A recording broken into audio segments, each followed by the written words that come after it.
And House Oversight Committee Chairman James Comer says that it will hold the director of the FBI, Christopher Wray, in contempt of Congress for refusing to allow the full committee to view an unclassified document. This document allegedly shows Vice President Joe Biden, then Vice President, was part of a $5 million criminal bribery scheme. Only Comer and Ranking Member Jamie Raskin were able to view the document yesterday. Here's Comer detailing what he saw. FBI officials confirmed that the unclassified FBI-generated record has not been disproven and is currently being used in an ongoing investigation. The claims made in the document are consistent with what we found. It suggests a pattern of bribery where payments would be made through shell accounts and multiple banks. And there's a term for that. It's called money laundering. Wow. The White House is responding to this, and the White House claims that the Trump Justice Department already investigated and dismissed these allegations, which is not true. However, sources tell Fox News that former Attorney General Bill Barr did not terminate the investigation, but instead sent it to the Delaware U.S. Attorney investigating Hunter Biden. Joining me right now is former Georgia Congressman and ranking member of the House Judiciary Committee, Doug Collins. Doug, it's great to see you this morning.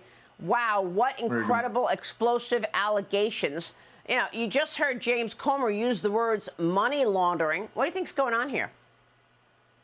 Well, Maria, it's good. One, it's good to see you this morning. And Law, how many times have we been coming on mornings and talking about this? I mean, the Department of Justice makes a pretzel look like a straight line. I mean, it's just when you look at this, you know, the convoluted arguments that you just heard, the White House saying, oh, this was put away a long time ago. Now you're having the FBI say it's part of an ongoing investigation. Bill Barr not closing the investigation, sending it out to the Biden, investigation in Delaware. I mean, the problem here, this is just they're just seemingly in a circle. What's concerning me the most is why the FBI on an unclassified document will not allow more than the chairman and ranking member to see it. Why can the whole committee not see it in the SCIF? Well, again, I still have problems with an unclassified document not being, having to be shown in a SCIF.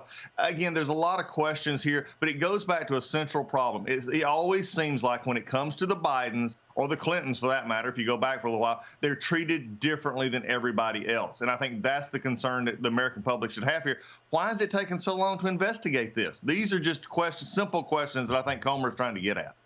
Yeah, I mean, I also want to get your take on these contempt of Congress charges and how much teeth they really have. I mean, the FBI is responding to the House saying that it is moving to hold Christopher Wray in contempt of Congress, calling the move, quote, unwarranted. I spoke with House Speaker Kevin McCarthy over the weekend on Sunday Morning Futures about the FBI funding and what he can do now. Here's what he said. The FBI wants a new headquarters. If you look at, in today's dollars, what the Pentagon costs is about $900 million. They want to spend roughly $4 billion to start. 4 times this. I do not think that's the best use of our money. I also wonder, do we need one big, large FBI building? And does it need to be back in Virginia? Or should it be in Maryland? Or should it be in Texas if you're doing cybersecurity or others?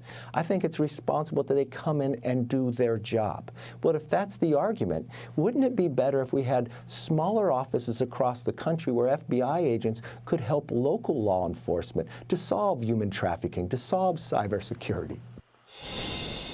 Doug, we were talking about the debt ceiling debate and really how much money they can hold back from the FBI since the FBI wants to spend $3.5 billion on a new headquarters.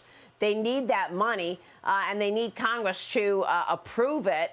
That's bigger than the Pentagon, Doug. So they want this money for new headquarters in the face of this contempt of Congress charge. So how much teeth do you think the contempt of Congress charge has on Christopher Wray? And what about Congress's ability to hold back that funding?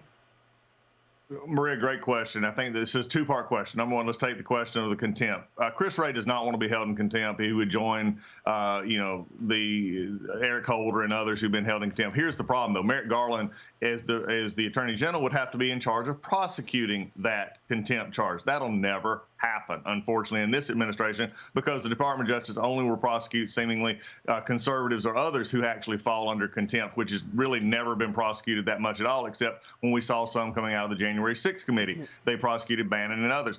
Again, this is a flaw in the system. They can be held in contempt by Congress, but the DOJ is the one who has to process this or actually prosecute it. I just don't see that happening, but it is a stain on Ray's reputation, which I think he needs to step aside anyway. The other part, though, is dead on. This is where Congress has the control over the executive branch, and that is the power of the purse. And if they will actually do the appropriations, that's where they need to go at it. But you got to have 218 in the House, 60 in the Senate, and one president to sign it. This is where the House is right now, but they need to press forward, making the FBI answer these questions. Well, I just wonder about the power of the purse.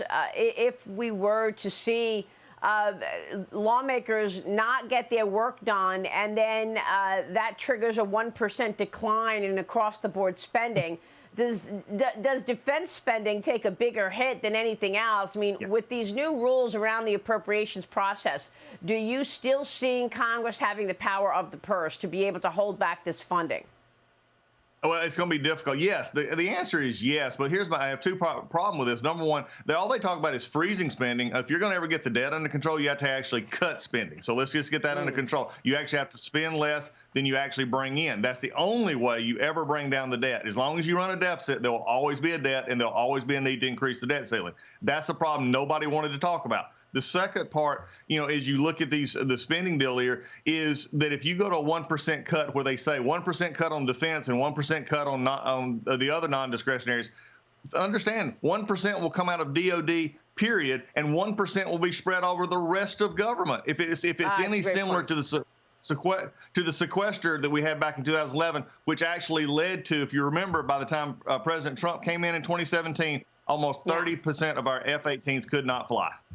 Yeah, it's a great point, Doug. I'm so glad you made it. Thanks very much. You explained that so well. Thank you. We appreciate your time. Doug Collins joining us this morning Great to be with you, Mary. in Thanks. Georgia. We'll see you soon, Doug.